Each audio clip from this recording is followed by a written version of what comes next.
This is the Wandering Mike.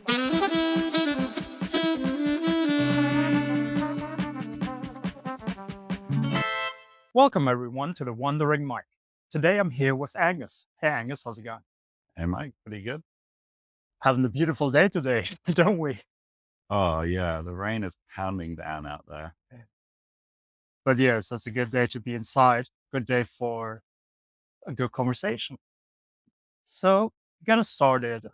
If you just want to introduce yourself to the listeners and tell us a little bit about your life, your journey, anything that you want to tell. Yeah, that's a very open-ended question, eh? It is. I'm Angus. I am 26 years old, soon to be 27. Uh, Um, I'm British, probably most people can figure out, although my accent's a bit all over the shop, like my parents. Uh, um, so I've been living in New Zealand for the last 2 years. Mhm. That's kind of as a result of my dad, who's Kiwi. Um, I've got family over here, and yeah, the place I feel close to.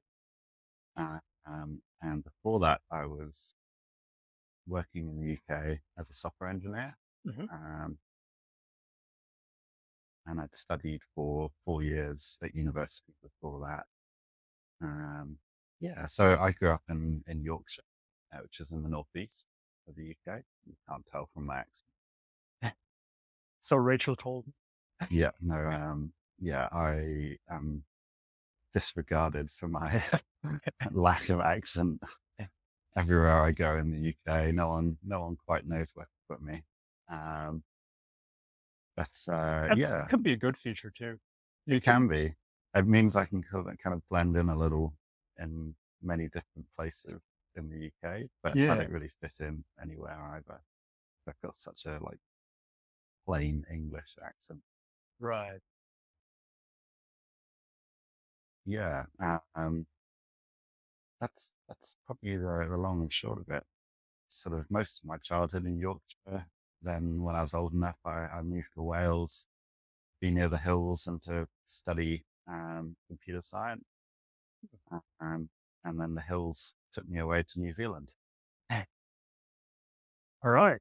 So before we go into a little bit more of your life, because I already thought of some questions I can ask there. Mhm. Um, One big question every guest gets asked as well is, what is your dream? If you don't want to think about it as a dream, maybe a main goal. So the Angus sitting here right now, what would you say is that dream, that one goal in your life? Mhm. Yeah, that's funny. That's a question I think I've been thinking about quite a lot while I've been out here. Oh yeah. It's in some ways kind of the purpose of me coming out here in the first place is to spend time Right. thinking about what I really wanted. And once I had started working in my profession, I quickly worked out sitting behind a desk wasn't for me. Hmm. And yeah, that's quite, you kind of have to do that a bit if you're working with computers. So yeah. Fair. So what is it? I think my main objective really is to end up in a place where I can help people as well as fulfill my sort of basic need. I want to have quite like close relationships with people around me. Have a good tight friendship group, and maybe a family that could take many different forms. Right. Um, but yeah, just be in a place where the things I'm doing are good things for me and anyone I'm meeting. So you obviously said you studied and then worked as a software engineer. Mm. Um, was it just the actual fact of sitting behind a desk the whole day, or was it also the way the work is structured? 40 hours a week, 8 hours a day. Like, is that something that probably you figured out is inhibiting you from doing or being the person you really want to, having the time to do the things you want to do? Yeah, I would say that was a big part of it. I'd say there was quite a few different reasons as to why I found it didn't really suit me. Mhm. I found while I was studying the subject suited me fairly well in that I was very flexible in what I could do and how I could do it. Uh, Um, it was quite exploratory Right. um, while I was studying, but then once I went into work, into a embedded systems company, um, yeah, it was quite restrictive. There was quite a lot of responsibility on me to sort of provide results. And at Mm. least in the company I was in, I didn't really have much of a support structure around me. It was a very small company. So Right. I was quite self sufficient. Mm. And yeah, in my department, to start with, for the first 6 months, it was just me, Oh, um, wow. um, which was not that much fun. So you were the department. Yeah. Um, yeah, that was quite challenging. And a lot of people in that industry talk about having imposter syndrome. Yeah. Um, and I can definitely relate to many aspects of that. Um, Something that's been consistent for me in terms of my work is I've found I'm very rarely motivated by money. Um, and that was definitely still an issue while I was working in software engineering, because mostly software engineering is about making products and products that sell at that.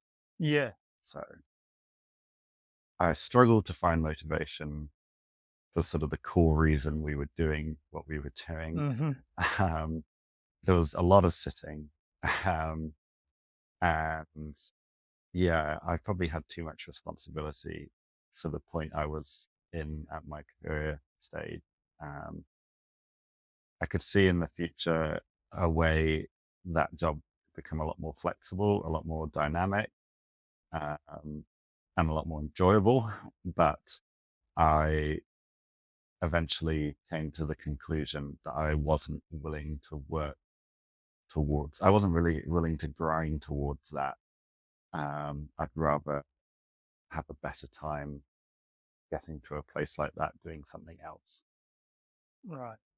Um, do you think, and again, you only have your company probably to base that experience off of, but I think especially for software engineers, I kind of feel like that's a big, well, not problem, but it's a big thing that happens because all companies see the need of software engineers, like they see the importance of that field, but then they basically don't know anything about it either. So they toss the people in and basically give you all this responsibility and also, um, yeah, basically tell you we need this and this done without really understanding the behinds and leaving basically everything to you to make it work. You feel like that's a problem in that field?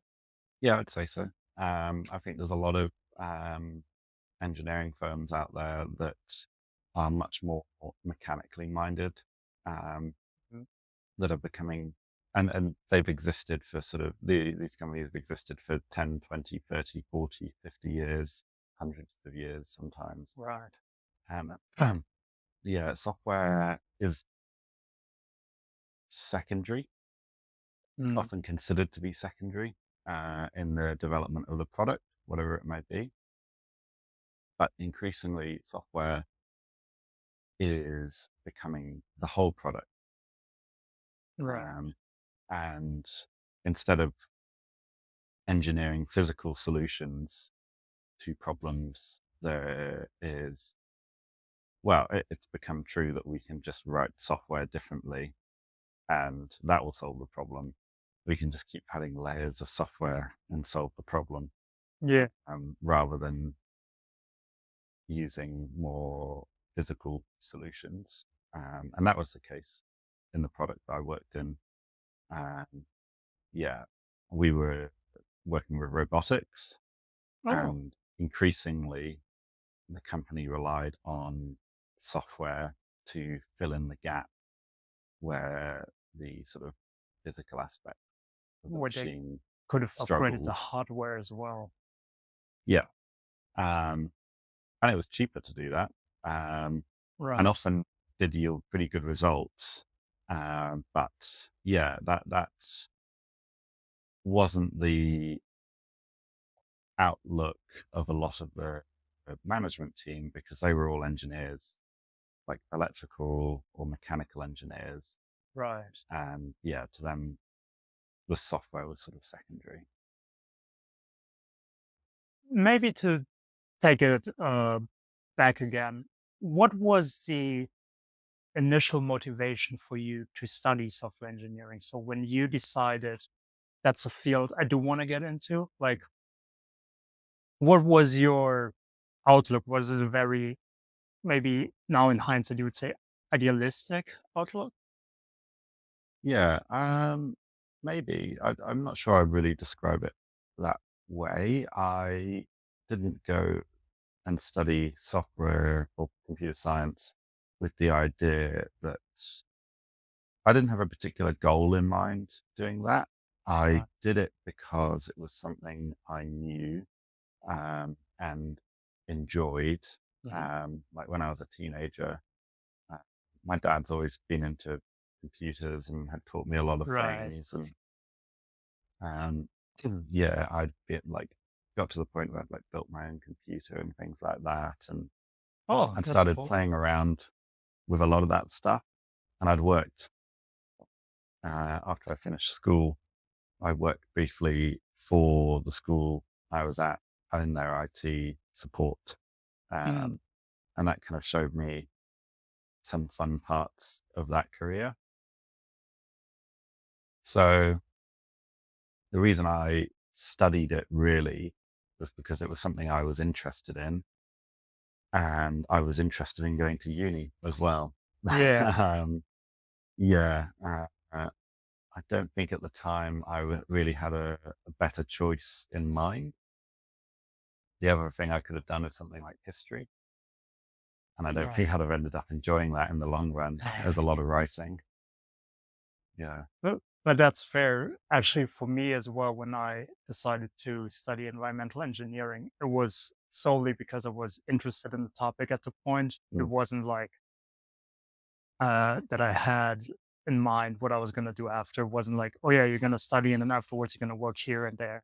I didn't have that plan. And um, as the listeners know, I never worked in that field anyway afterwards. So yeah, I can relate to that, being just being interested in knowledge, something that you know and you enjoy and you just want to build your knowledge from there.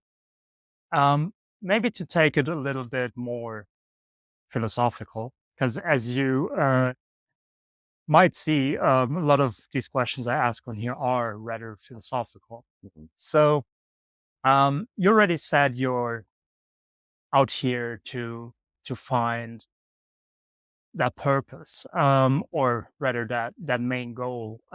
Another question that goes into that same kind of thing is, in your opinion, right now, like, what do you think happiness is? If you say this person is living a fulfilled, happy life, what would you personally attribute to that? Yeah. That's a complicated question. Um, yeah, I would say general sort of satisfaction. Mm. Um,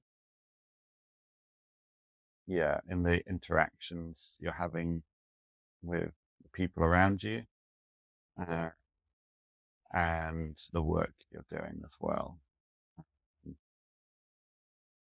Yeah, that would probably be it.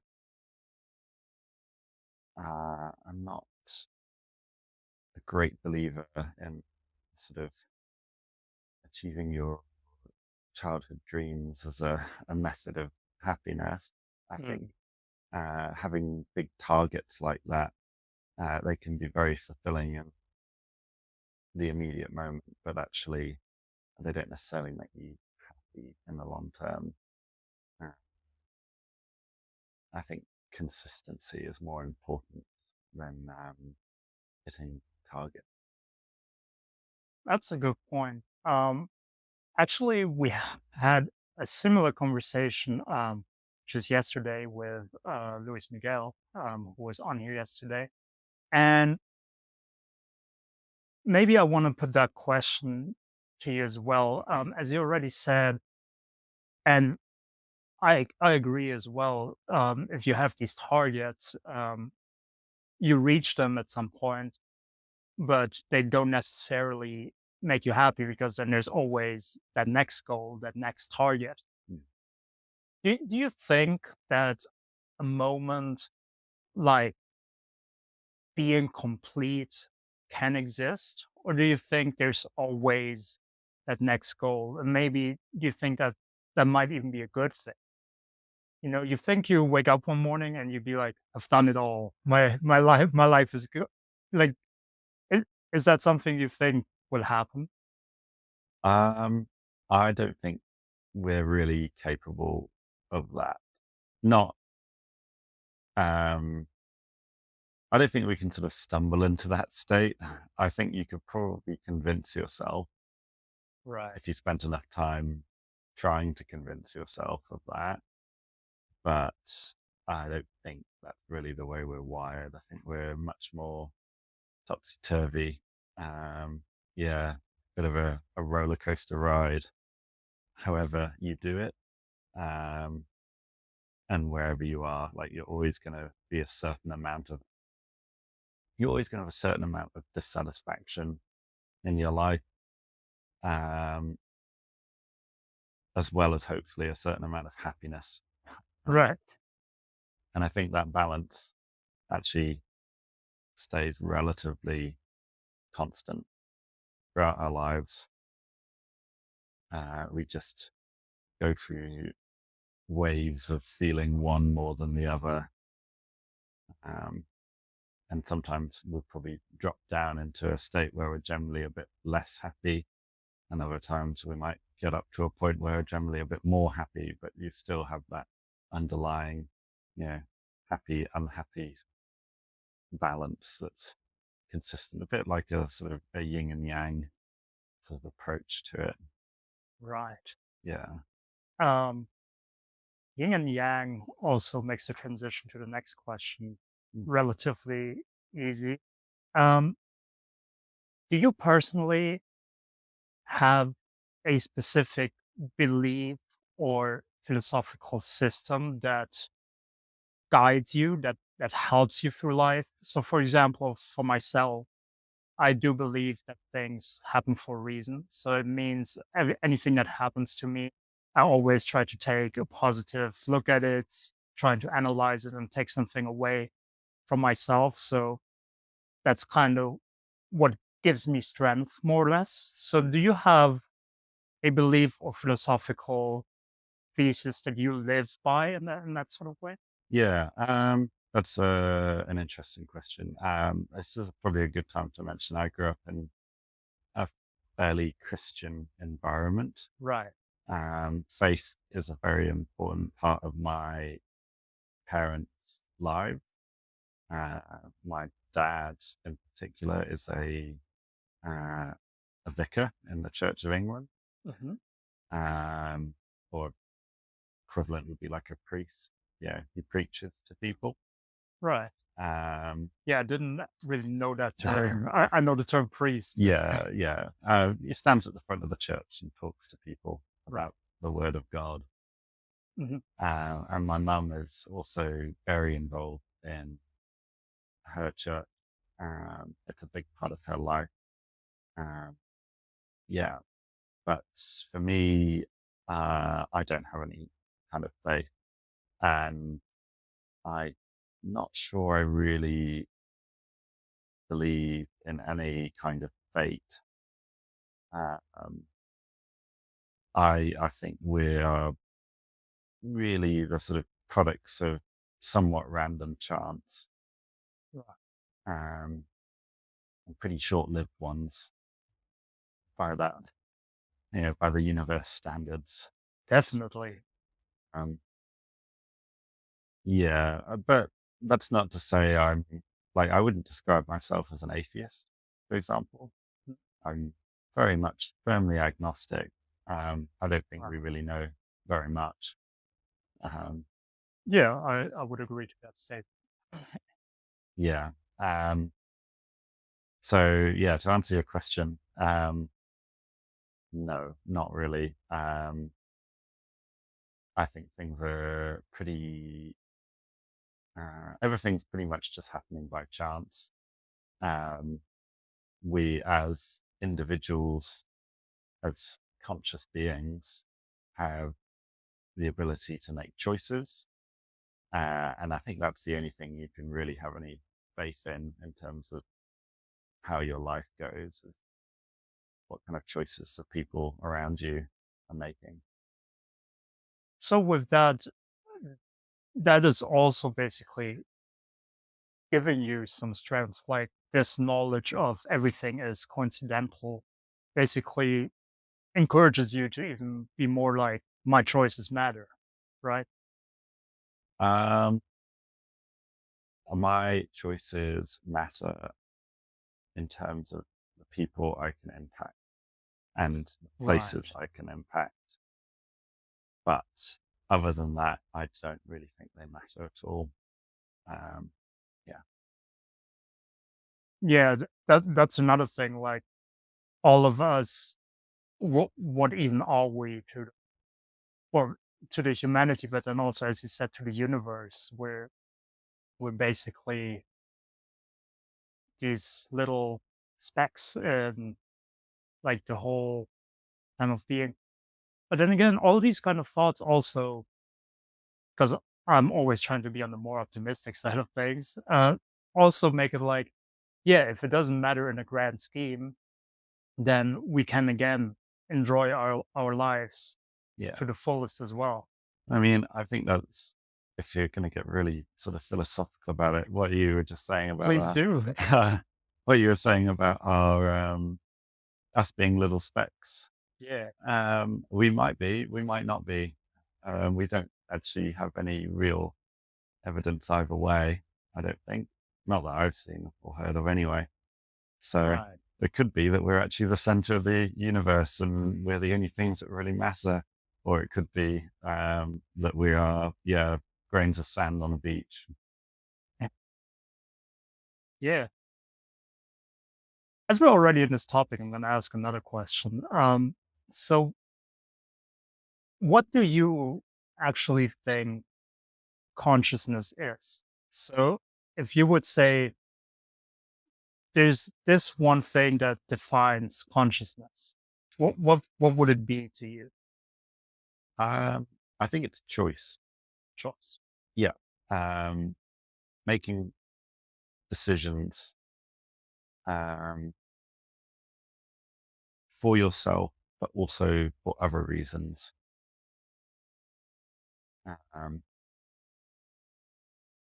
and I think that can be applied quite broadly to Yeah.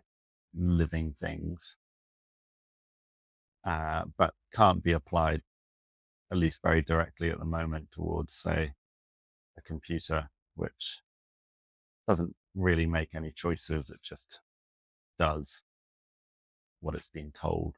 It hasn't even, it's not even doing necessarily what it's been told. It's literally doing the only thing it can do in response to that sort of input, whatever that might be. So since you brought it up, let's talk about that a little bit as well, because I found that actually quite interesting. We briefly touched it the other day when we were talking about AI. Mhm. So that's just what I figured you were just talking about. So I just want to get into that. Um, So obviously AI is standing for artificial intelligence. And you don't think that the artificial intelligence is per se intelligent as of right now? Maybe before you answer that, we also kind of need to define that term probably. Like, what, what do you think intelligence is? Yeah. I'm aware I'm on dangerous territory here because I have some kind of qualification, education background in this subject. Um, Well, that's why it's but great to talk about it with you. yeah, but I would say that there are people who know a lot more about this than I do.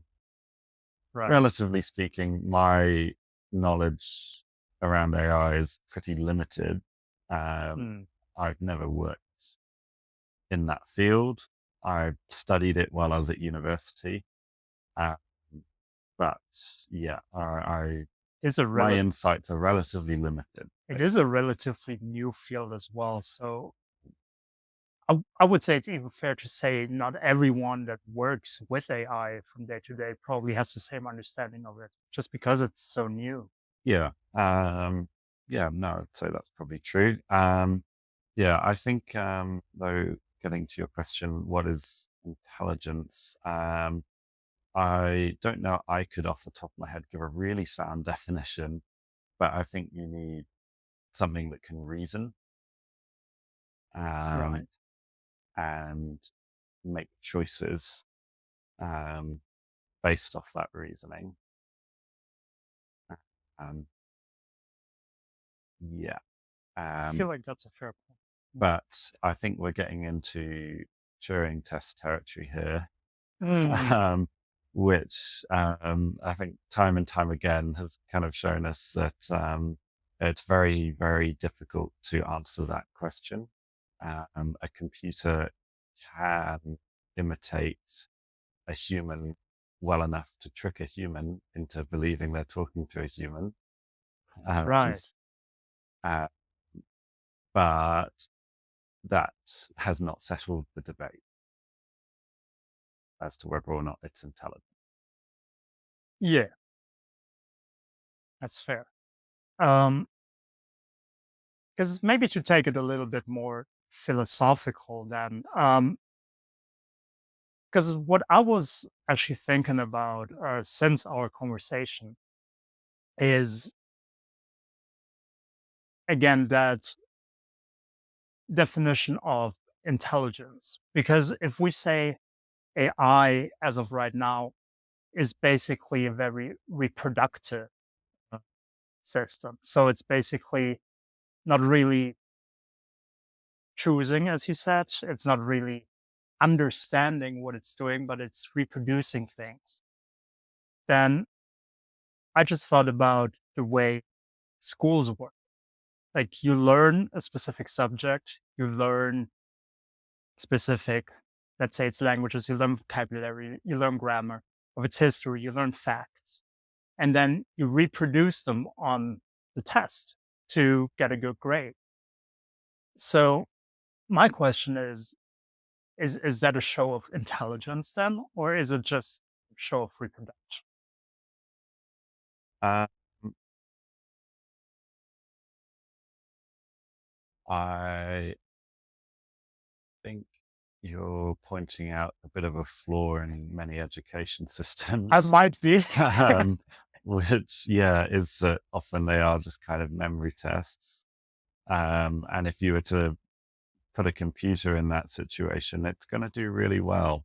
Yeah, Um, but if you ask a computer to um, say why, uh, well, if you ask it a more sort of abstract and philosophical question, um, right. such as like, oh, I don't know, why was Henry VIII's choices and around his marriages particularly unethical or why might people have viewed them unethical? It could spit out a lot of information about why other people think that, but it probably couldn't come Right. to its own conclusions. Mm. That's something we do that the computer doesn't at the moment is while yes, we are mostly not having totally original ideas and thoughts, we can have original ideas. Yeah. Yeah. So if we were writing a piece of music, for example, yes, most of what we're doing is based off other things we've heard, our experiences, types of music we like, our training in whatever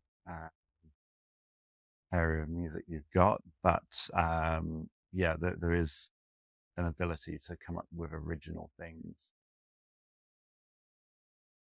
It's quite a finite ability, I think. I don't think we do very much of it, but we do it. No, it's that is a. I think that is the distinguishing point for sure. Just again from a creative sort of thinking point.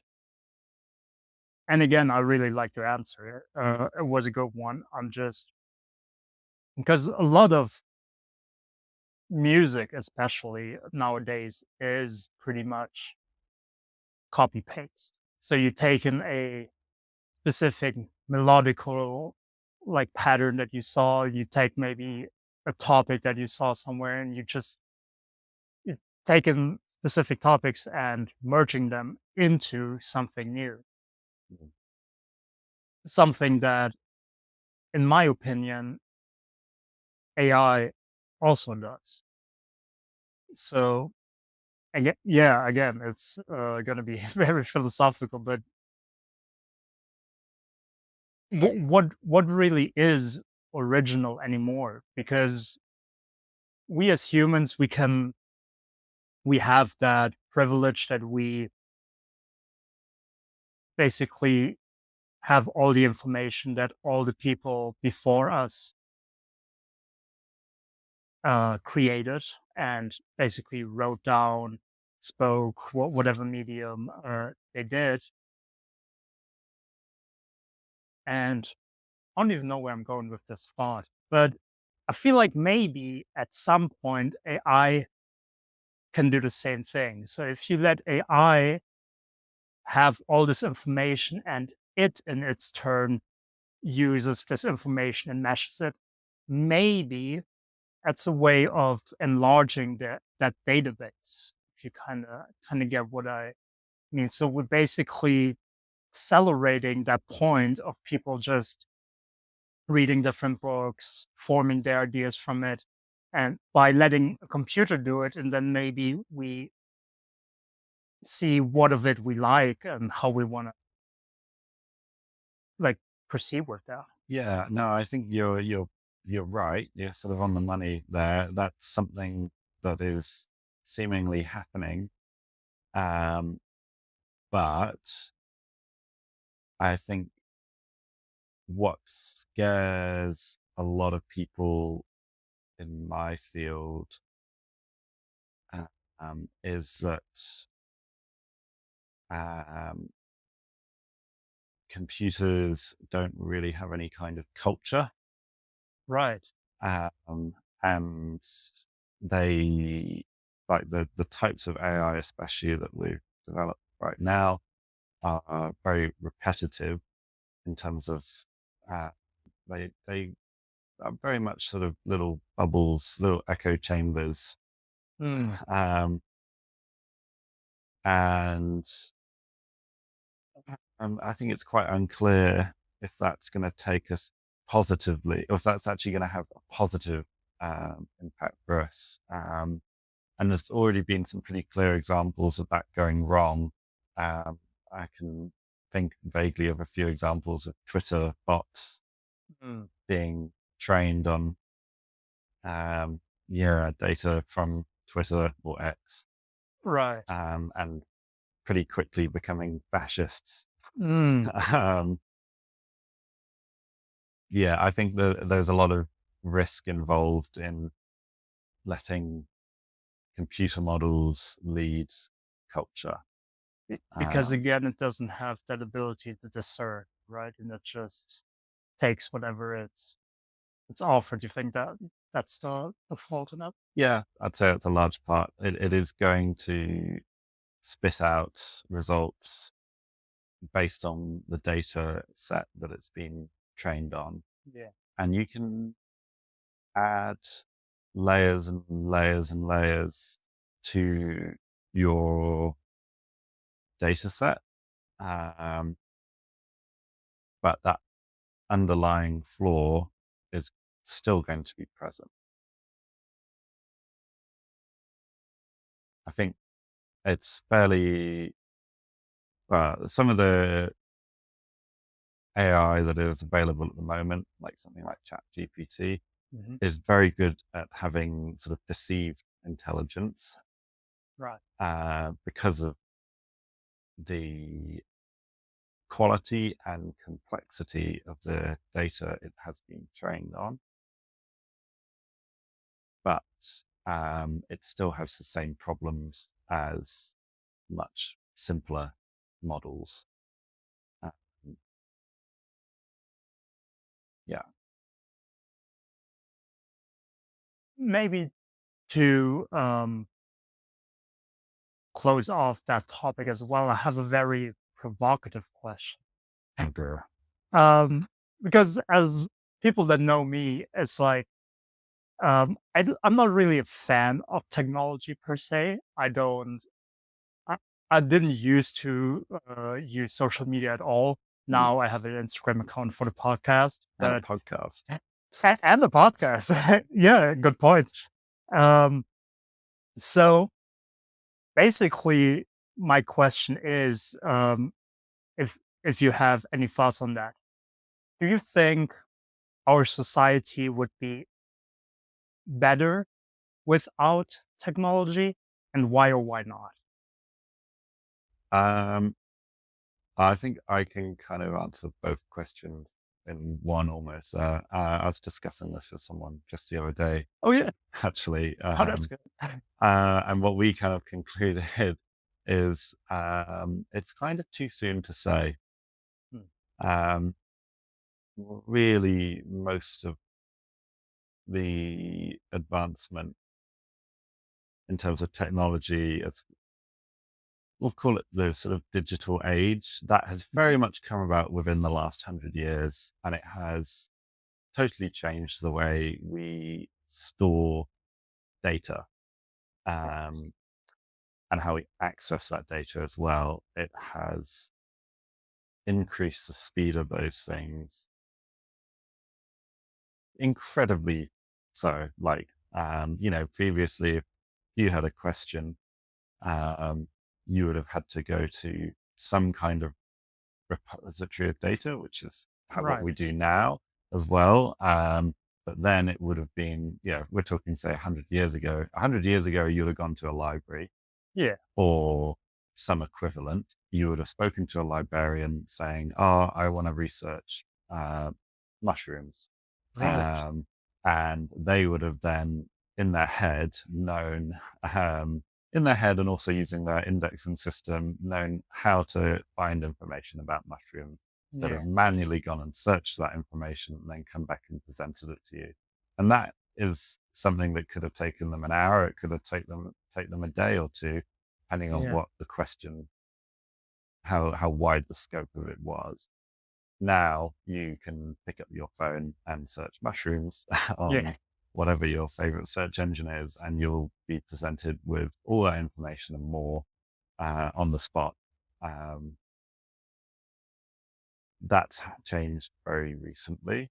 And yeah, I don't think we've really got to grips with it yet. I think we're still in a very early stage of dealing with that digitization of information. Do you, or let me ask the question more neutral. what do you think the main difference in like the quality of information is as well? Do you think that when we had libraries, I mean, we still have libraries to this day, but Mm. you think the quality of information is per se higher in those, I just call it institutions, or is that also not necessarily true? So what I'm getting here is that we obviously have a lot of information on the internet, Mm. and it might be hard to judge not only the truth, but yeah, just the quality of that information. Yeah, that's a challenging one. I think it is possibly a bit of a misconception that quality has degraded. It might be true, but I think it'd be really hard to judge that. There's possibly someone's already researched that. Maybe. I would imagine um, that if you were accessing things purely through something like a library, say 100 odd years ago, there would be a lot less information available to you, and the biases of a smaller group of people Hmm. would have a much bigger impact on your research because That's there a is great simply point. less information available. Yeah. Um, so yeah, whereas now when you're researching, you have so much more data available to you, and those True. biases are still present, but you have much more choice in terms of which ones you take on. Um, so I think you probably get a more even picture now, or at least you are able to, if you're able to sort of read around different authors and sort of read between the lines a bit. Yeah, and actually, you could probably make a pretty good analogy out of uh, weather forecasting, where once upon a time you had, say, one weather forecaster, Right. and that was the forecast, that was the weather. They were either right or wrong, Yeah. and that was the only picture you got before the weather came.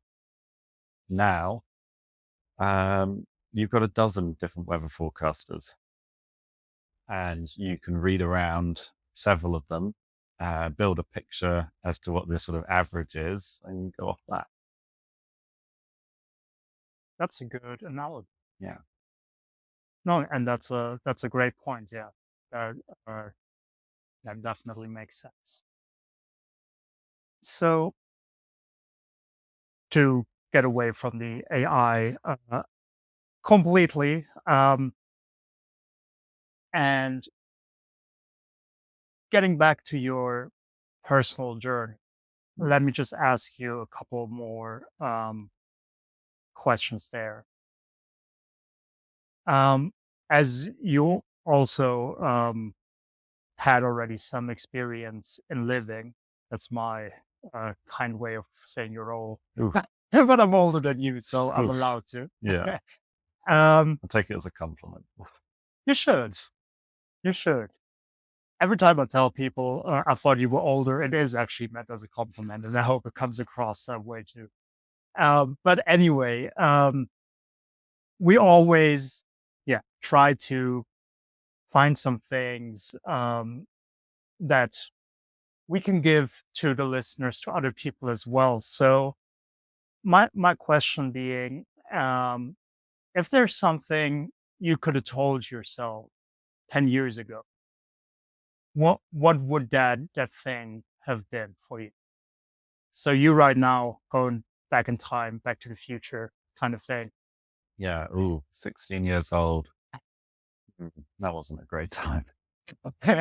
Um, Was a wild time, I phew, suppose. yeah, yeah. Yeah, I think I would have told myself, um, to relax. Um, but I also don't think I'd have listened. Good point. That's a but that's a good one to relax. Um, and another thing that we explore here is the term or the idea of legacy. Is that something that you ever did think about in your life before I just brought it up? And if so, how do you personally interpret that term for you? And do you live in having something like a legacy in mind at all? Yeah. It's something that's crossed my mind once in a while. I can't say I've got particularly ambitious goals in terms of having a legacy. Um, yeah, it's not a particularly comforting thought that once you um, go away, that uh, yeah, that's just sort of it, and Mm, eventually you fade away into sort of lost memories, and yeah, you'll just be forgotten about eventually. But right. I think that's something I'm coming to sort of peace with. I don't really mind that idea too much. I hope that in sort of as much as living memory can reach, I would be sort of be positively remembered, and maybe I could have had some lasting positive impacts. Um, but I can't say I'm particularly ambitious in terms of a legacy.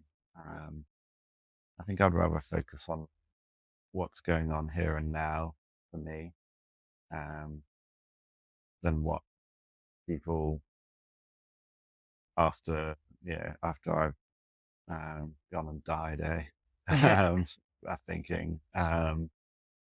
Yeah, Yeah. I don't think that's a bad thing at all. Like you said, not very ambitious, but yeah, um, not having that too much worry someone can definitely be a great thing, like you said. Just concentrating on the here and now rather than actually leaving something behind where you won't be there for it anyway. well, exactly. Um, so yeah, in respect for your time as well, because I know it's almost that time, but I feel like we had a great conversation. We covered some interesting topics. So yeah, I just want to thank you for sitting down with me and having this chat. So thanks, Angus, for being part of it. Yeah, cheers, mate. And yeah, enjoy this beautiful rainy day Yeah, I think me and my friend are gonna probably go to a nice cafe up the road. and just hide inside. Yeah, we worked together last summer. She's now working down on Stewart Island.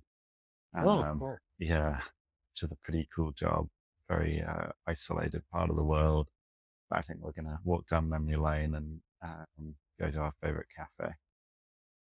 Which one is that? Just to get the people some recommendations for Queenstown as Oh, well. well, I mean, there's not many real local places in Queenstown, but I would say the Signpost Cafe is about as close as you get. Um, Signpost Cafe. yeah, nice place to sit. You can do some work. The coffee's pretty good and not too expensive, and food's all right too. That's good. So we get a local recommendation in there as well. Um, yeah, that sounds like a great plan. Hide in the warmth, listening to the rain. Yep. So hope you have a fun day. And with that, bye everyone.